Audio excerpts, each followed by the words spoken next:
All right, let's get reaction from former federal prosecutor Doug Burns and former senior advisor to the Department of Homeland Security under Alejandro Mayorkas, Bernie Flowers. Bernie, I'm going to start with you here. Any surprise at what we're seeing play out here, considering the number of people let in by the Biden administration, specifically from a country who generally is not positive about the United States? Katrina and John, thanks for having me. This is understandable, predictable.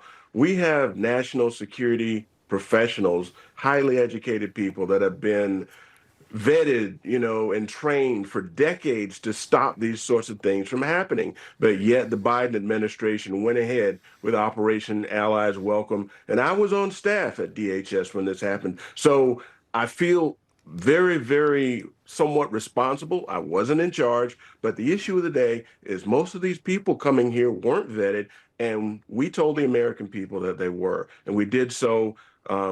Serious foul on our part, serious foul on the Biden administration, just terrible. And Trump administration now trying to rectify that. We're already seeing suspected terrorists turning up here just in the past few days. But Doug, I want to get your thoughts on this. I mean, how many other potential threats could be out there? A lot, and that's the problem. When you're talking about numbers like 190,000, John, and you just heard what happened. I mean, it was just a shame.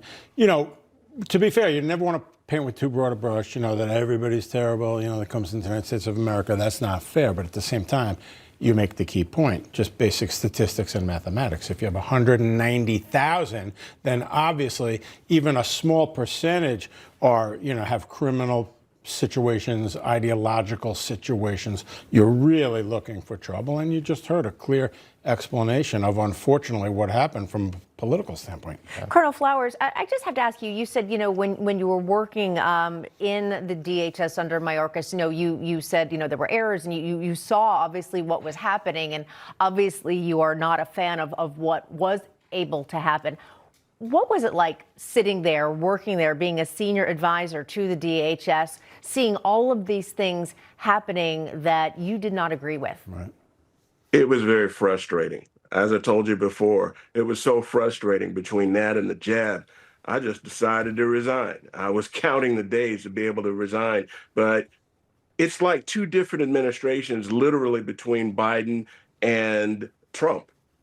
It's like the Trump people are trying to do the right thing, and the Biden people were not. I don't know what they were thinking, but anybody who's ever been in the military or been in a large organization would know that we were in a zero-fail situation. Just like the gentleman said a few seconds ago, you could bring in 190,000 people, and all you need is 1% to create chaos. And that's where we are right now. And I blame that whole thing on Joe Biden and his crew. And do you think, was that a direct, I'll say, order, essentially? Just keep letting the people coming in? Was it really that blatant?